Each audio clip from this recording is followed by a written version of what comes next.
Are you a songwriter? Are you looking to turn your songwriting passion into a full-time gig? Whether you are just at the start of your songwriting journey or a seasoned industry professional, this show is made for you. Welcome to the Songwriter Show, bringing together songwriting news, interviews, and community. Now, welcome your host, Sarantos. Thank you so much for tuning in, and welcome back to the Songwriter Show, right here on Reality Radio 101. I'm your host, Sarantos. I'm a solo music artist who's been writing lyrics and making music for as long as I can remember. Words are so important to me, and that's why I love hosting this show for you every single Tuesday evening. I believe in my heart that every song is a story. Tonight, I'm so happy to have John from Verve Daddy here. Verve Daddy is a melodic rock band bringing thoughtful lyrics and catchy riffs to audiences across Northeast Ohio. The band has recorded 2 albums and 1 4-song EP, then they're all available on all major digital outlets. They don't stray far away from their guitar-based band roots while sweetening the sounds with mandolin, harmonicas, horns, and keys on all their different songs.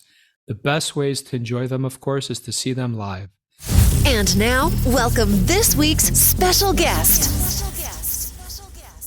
Welcome to the show, John. How you doing? Hi, Sarantos. I'm doing well, and I'm glad to be here.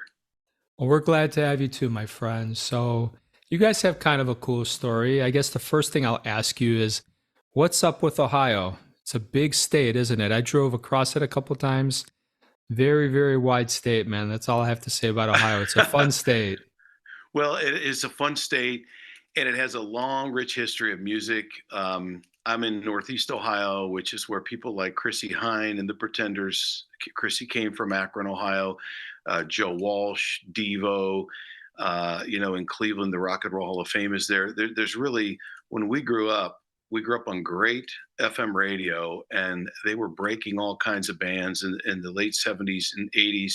I guess I'm giving away age, but really music was really important. Yeah, and it still is, right? It absolutely is. As much as music has changed and keeps changing, there are a lot of kids with guitars and drum sets and bands still doing the thing, trying to make it happen. Well, we're all living the dream a little bit, right? Right. So what instrument do you play? My primary instrument is a guitar. Typically electric guitar with this band. We do have some songs where we use acoustics. I play a little bit of mandolin. I played drums on one song because our drummer wrote it, and he actually, when we play live, he'll stand out front and take my guitar and play and sing, and I'll go back and play drums, and that's a lot of fun. But mainly guitar and some harmonica. That's awesome. Are you guys like 3 different guitarists and you're all about the guitar and you kind of switch off and electric, acoustic, all that? Is that you guys? Those are kind of fun bands sometimes.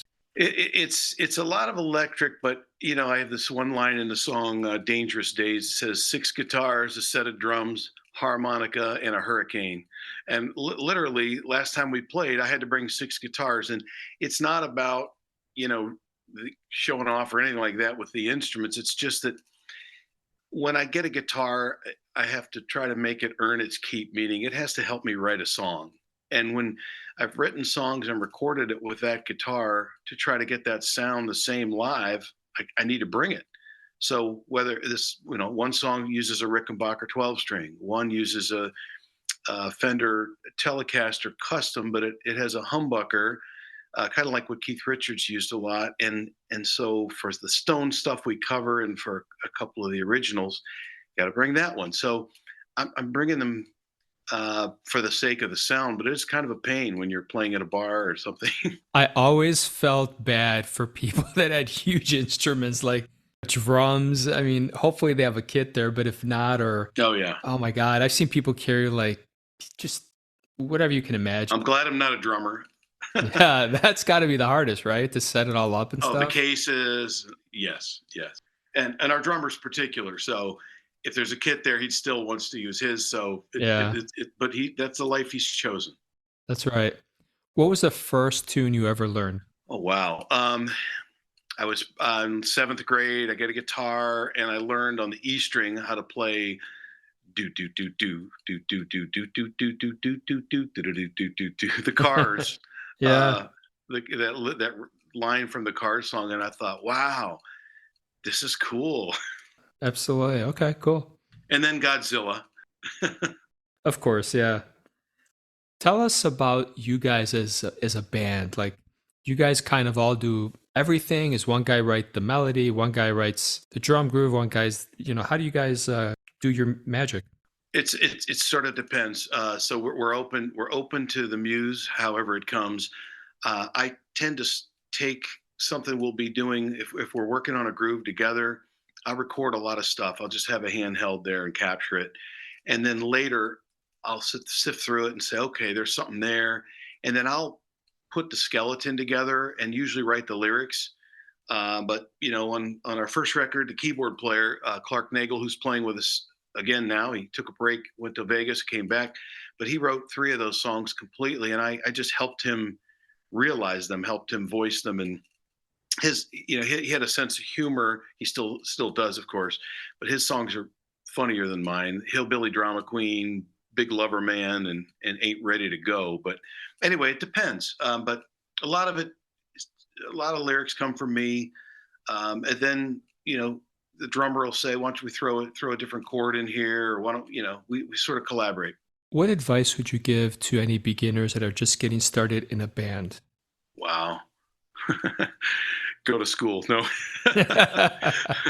I mean, first I'll say that unfortunately, the music business isn't really a business. It's not like there are job applications and people that will, hire you and pay you and give you health care and all that kind of stuff. I mean, there's a few of the jobs like that, but in general, if you're starting a band, do it because you love it. Get a decent instrument, just one, and just try to write some stuff. Try to write some songs and try to finish them. Some people have 1,000 ideas, but they've never finished a song. So you don't want to get like 17 players in baseball to first base and not bring anyone around. So try to do the homework, which is the not so fun part after you've come up with all the riff and some ideas, but sit down and spend the time finishing. And don't also get caught up in this, well, I'll do more music if I could just get one more piece of equipment, or I just need this, or I just need that. That's baloney, right? You can use your phone. It has voice record and an acoustic guitar. Come up with a song and then come up with another one and get some people to play with that you like being around. Yeah, no, it's great advice. I especially like the advice about not keep buying new instruments and new plugins and all these things. I think you're better off learning to make magic with what you have and then eventually expand here and there. But people have way too much crap, and it doesn't make you a better musician, I don't think. I think you got to learn to do what you do, and then you can expand and tweak. And that's pretty profound. It sounds simple, but I do think people almost use I need another piece of gear. It's just a way to avoid sitting down, shutting the door, and just finishing something. So, yeah. you know, Yeah, no, I think that makes total sense. and you know what? Some people don't have it. I mean, not in a bad way. They're not songwriters, and so they really like to cover everybody's stuff, and they have a ball doing it. Then I say, do that. Don't force yourself, like beat yourself up because you're not being the rock star you thought you were going to be. Whatever when you were young. Just do what makes you happy.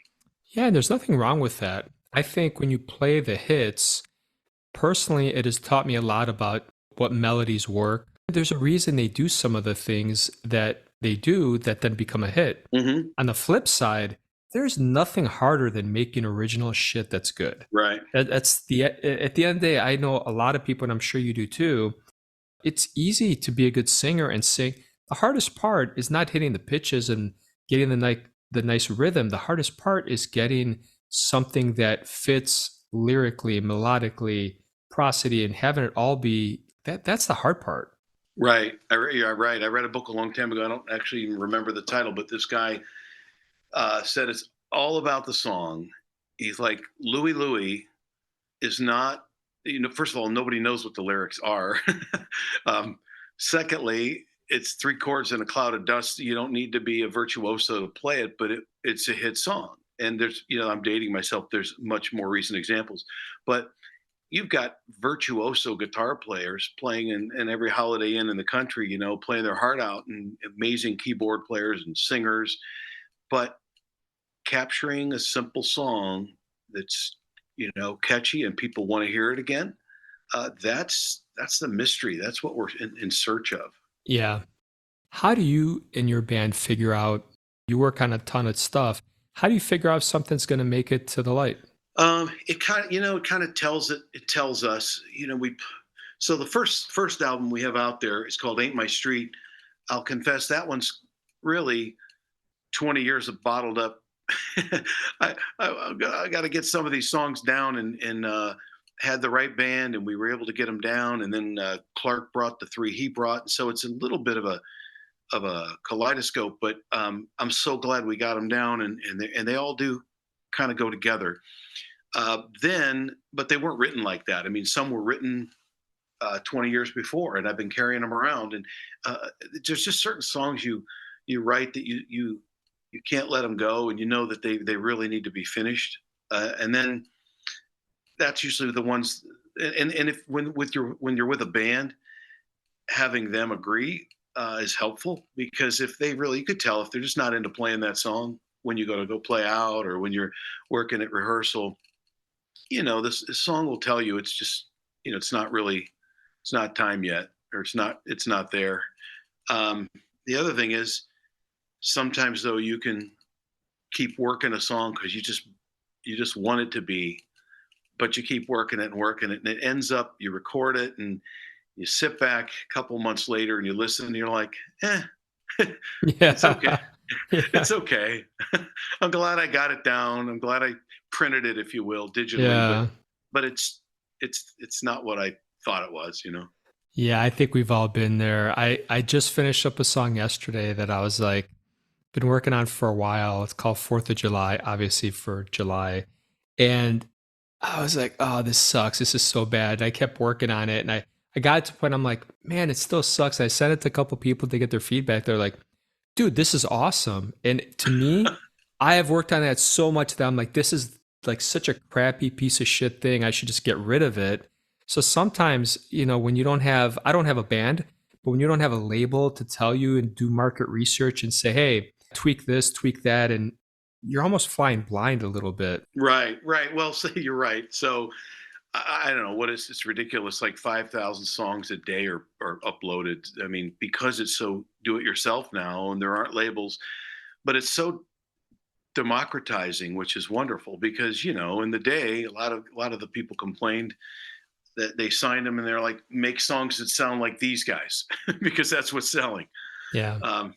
But you're right. It makes you start to question your own judgment if people love something that you thought was mediocre, or the other way around.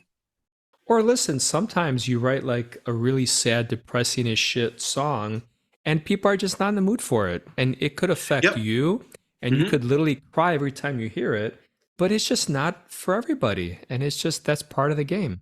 Yep. Yeah, you're right.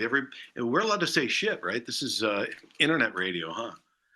Yeah, I think so. But if your show gets banned, then no, we're not allowed to. Okay, we could bleep those. But anyway, I agree with you. It's sometimes I've had friends share a song that they wrote, and their heart is on their sleeve. It's clearly their achy breaky heart from whatever the romance was, and it's just so raw. It's just not, it won't go over commercially. It won't go over with other people. You have to step away from your heartbreak a little bit and just make it palatable. Because all right, man, we're gonna listen to your song here in a minute. What do you want us to take from it? Okay, so I had a wonderful relationship with a guy that played guitar. We had a band, and we were completely different, right? He was on the other side of the tracks, worked in a door factory. I was going to get a degree at Miami University. We met through another friend, and we just connected musically, and we wrote stuff together. We played a duo acoustic act. We had a band, and then he ended up with Lou Gehrig's disease, which we all learned a lot about that back then. And he lasted about 7 years, but he couldn't play guitar after a couple of years. He ended up completely paralyzed, but we absolutely communicated and did better even after, when we weren't playing together, because we were online chatting, and he could work a keyboard with his glasses and a reflector, and he was really innovative dude. Anyway, we put out an album then of stuff that he played on. He wanted me to help him do that, and just a great guy. So this song's about him. It's called Dancing with Guitars, and the lyrics say the rest. Okay, awesome. I'll tell you what, let's take a listen, then we'll come back and talk, okay? Thanks. All right, everybody, check this out. Here we go.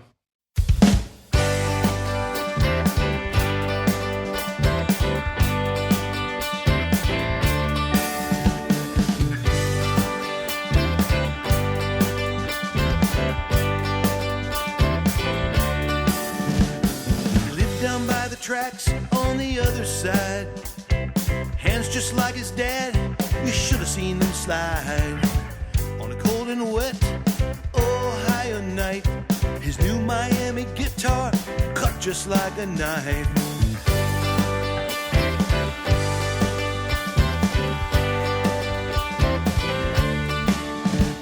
He came from somewhere else I'd never been. It took 10 years until I understood just what it meant. We played garages and honky-tonks. Anyone who'd have us, anyone who was lost. Man, won't you play with me? We can light it up like a Christmas tree. You and me dancing with guitars all night.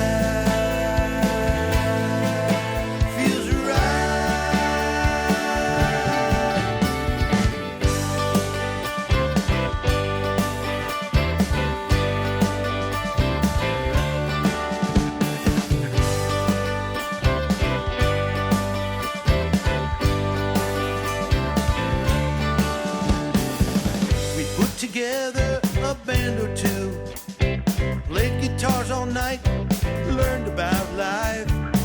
Box AC-30 and a cowboy hat, used Beetle boots and a black Fender Strat. I said, man, won't you play with me? We can light it up like a Christmas tree. You and me dancing with guitars all night.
Awesome, John. Thank you so much for sharing that with us.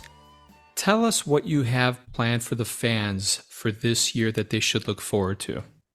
Oh, that's a great question. So, managing this social media and the digital world is it's a lot of work. I've got some help. Found a great lady on Craigslist who's really good at this stuff. So if they just follow us on Facebook, Instagram, we've got a website. It's vervedaddyband.com. That'll be where we're playing. Unfortunately, right now we're playing mostly in Northeast Ohio. So if somebody doesn't live anywhere around here, reach out. We'll drag ourselves to wherever you are. But we just released a 4-song EP, and that song that we just heard is on it, and that's out there on Spotify, Apple Music, wherever music is stolen, downloaded, or otherwise listened to, where the artist. So it's out there. There's a vinyl LP. Our last album before this EP is out on vinyl as well, and you can get that on Amazon. But really, just enjoy the music. We'll keep working to create the best of the stuff that we've got, and to get in the studio and do it right. And I just can't wait to sort of create and bring new, and would love to play live somewhere if somebody is looking for an entertaining quality rock and roll band. I missed what you said. You hired some lady that helps you with, what were you saying? Social is your website? Yes. So just putting content on, Facebook, Instagram, Twitter, etc. You need to work that stuff. And so you could, as an artist, you could spend your whole day doing that. And some people are into that, but I think I should probably be working on the next song. So, but I work with her. Yeah. So yeah, she's always asking, give me some video content from the last gig, or give me something. And so we'll keep doing that, trying to keep it, make it interesting and keep it going, so that there's someone who's following us. We don't want to bug you. Obviously, we all have lives, and the bands that we like aren't something that we want to read up on every day. But we want to make sure we provide some good content and entertainment. Yeah, off the air, if you want to share her info with me, sometimes I have people reach out and they want help, or if we can get her some business, why not? Sure. Yeah, absolutely. I might mention something else on that song you just heard, and on the 4-song EP. My daughter Jennifer is actually singing backups, and she opens up for us, does her own kind of coffee house gig, and then joins us on stage and sings. But she's 26, and I like to say that the gene pool corrects itself. She's just so good, and can listen to. I'll sing something, she'll say, "Oh, let's try this harmony or that harmony." Just boom, comes to her right away. So there's 2 things I'm going to say to that. One is, growing up, there's a lot of stuff she probably picked up, so it's like she had a bigger head start than what you had. Right. And the second thing is, have her email me if she wants to be on the show. I'd be happy to have her on. Okay. All right. Great. Yeah. Thank you, Sarantos. All right, man. I'm going to ask you a question I ask almost everybody. How do we avoid scams or being ripped off? Tell us about something you or your band fell for. Because again, we're a community and we want to protect each other. Oh, that's a good one. If you're playing in the bars, it's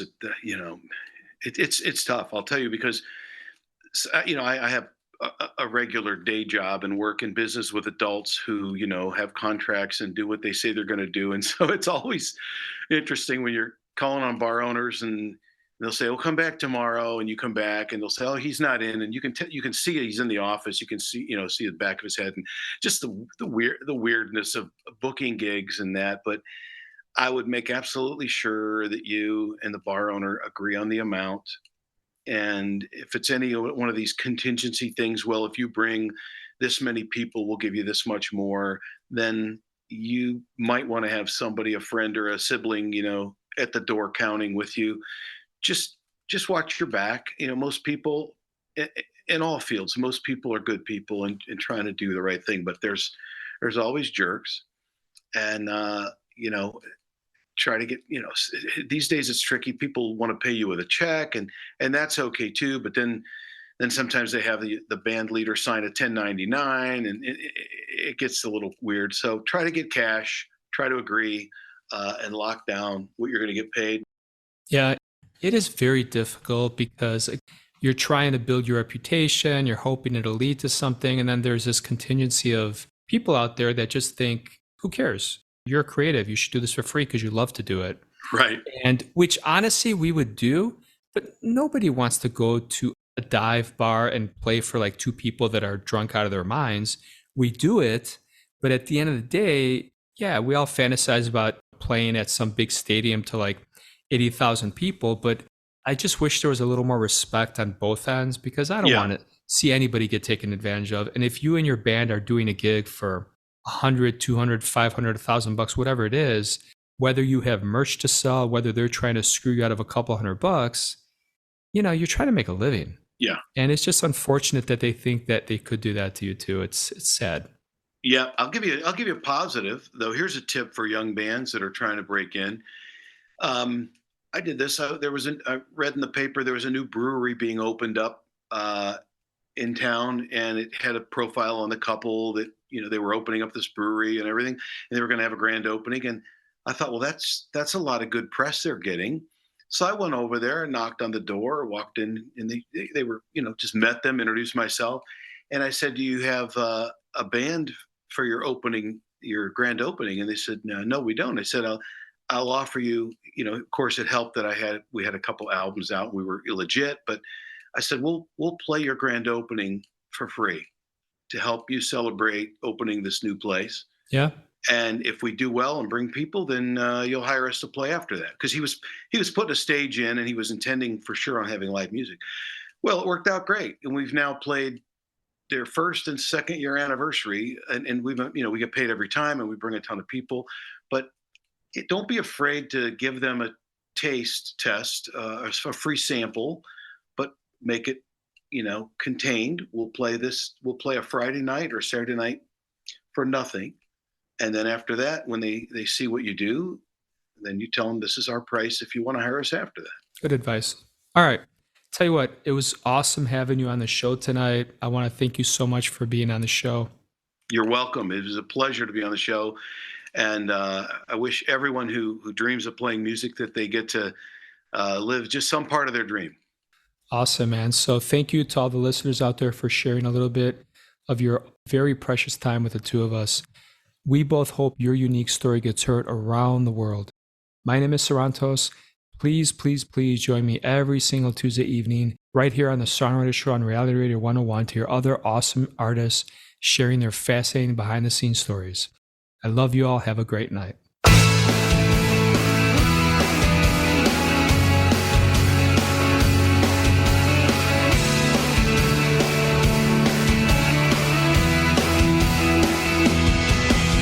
Sitting on the stairs, staring at the dark. Wonder if I made a mistake from the very start. It seemed so right, way back when. Didn't realize I did everything she said. What kind of life am I choosing to live? What kind of lover doesn't like to give? How can I change her back into what she used to be? It's what I want nothing to hide. At what point did I simply lose control? Woke up each morning, losing my soul. When you stop believing, it's never something good. When you start to wonder, that's when you should. What kind of life am I choosing to live? What kind of lover doesn't like to give? When did I make such a big mistake? It's what I want nothing to hide. Staring at the wall, nothing left to feel. I will take it like a man to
Thank you for listening to The Songwriter Show. To keep the momentum going, head over to www.songwritershow.com and join our free music community of artists, songwriters, and producers.